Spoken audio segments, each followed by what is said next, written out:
അപ്പോഴേ കഴിഞ്ഞ ദിവസം നമ്മുടെ മുഹറം 9-ൻ്റെ നോമ്പുണ്ടായിരുന്നു കേട്ടോ. അപ്പം ഞാൻ 6 മണി വരെ ഒന്നും ഉണ്ടാക്കുന്നില്ലെന്ന് വിചാരിച്ച് പിന്നെ 6 മണിയായപ്പോൾ അടുക്കളയിൽ കയറി. അപ്പോഴത്തേനും കുറച്ച് ബീഫ് മേടിച്ചുകൊണ്ട് വന്നിട്ടുണ്ടായിരുന്നു കേട്ടോ. പിന്നെ ഈ സവാള അരിയുന്നത് നമ്മൾ ഉള്ളിവട ഉണ്ടാക്കാനാണ്, എന്തെങ്കിലും ഒരു സ്നാക്ക് ഉണ്ടാക്കാമെന്ന് വിചാരിച്ച്.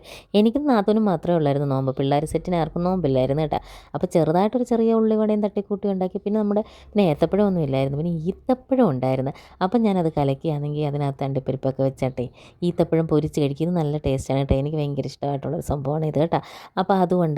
പിന്നെ നമ്മൾ ഉള്ളിവടയ്ക്കെല്ലാം പുരട്ടി വെച്ചേട്ടാ. ഞാൻ ഇതൊക്കെ ഉണ്ടാക്കുമ്പോൾ അതിൻ്റെ ഇടയിൽ കൂടെ മറിയൊക്കെ വന്ന് ഓരോ നട്ട്സൊക്കെ എടുത്ത് തിന്നുന്നുണ്ട് കേട്ടോ. അങ്ങനെ നമ്മൾ ഈത്തപ്പഴത്തിനുള്ള എല്ലാം റെഡിയാക്കി വെക്കുകയാണ്. പിന്നെ നമ്മൾ ബീഫ് കറിയും വെച്ച് ഇടിയപ്പം ഉണ്ടാക്കാമെന്നാണ് വിചാരിച്ചത് രാത്രിയിലത്തേക്ക് കേട്ടോ.